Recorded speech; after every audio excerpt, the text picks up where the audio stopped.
D'ici aussi tu seras chassé.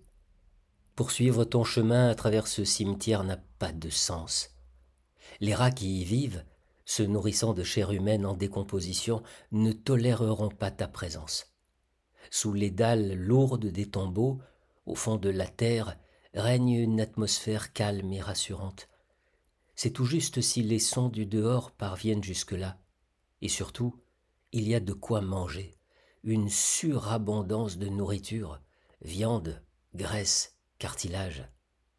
Un rat qui trottine sur la bordure de pierre saute dans la fosse et s'approche de toi. Vos vibrisses se frôlent. Un cri perçant, tu t'enfuis.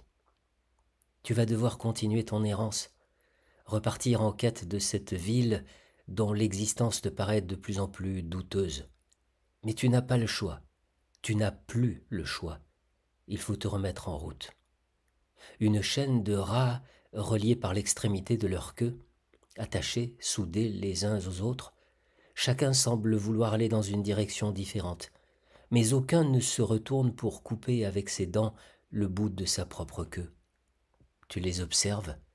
Ils sont là, immobiles, dans une immense caisse, telle une grande fleur grise. Gras et bien nourris, ils n'ont pas besoin de se préoccuper de leur pitance. Les hommes la leur apportent sous le nez, de quoi rendre complètement apathique. Dans un coin, je découvre un bocal rempli d'un liquide à l'odeur repoussante. Une frayeur soudaine m'envahit. Les pièges que j'ai vus dans la cave prouvent que les hommes recherchent les rats. Ils en ont besoin. Ils échangent probablement ceux qui sont vieux et malades contre d'autres, jeunes et sains.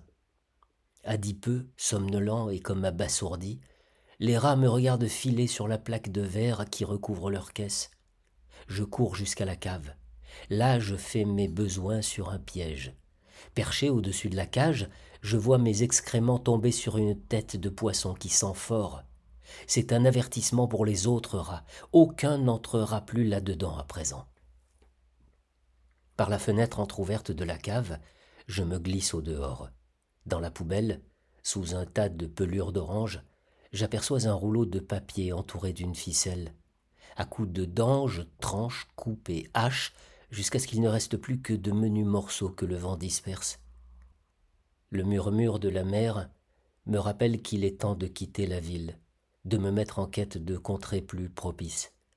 Je trottine vers le port. Dans un édifice rond en pierre, non loin de là, je trouve une écuelle avec un fond de lait caillé. Je bois avidement jusqu'à la dernière goutte. Le port avec ses paquebots n'est pas loin. J'entends d'ici le hurlement caractéristique des sirènes. Ayant quitté le bâtiment de pierre, je me remets en route, longeant le littoral. Je décrise un large cercle pour contourner les éboulis de galets hantés par les rats. Le vent m'apporte leur odeur étrangère.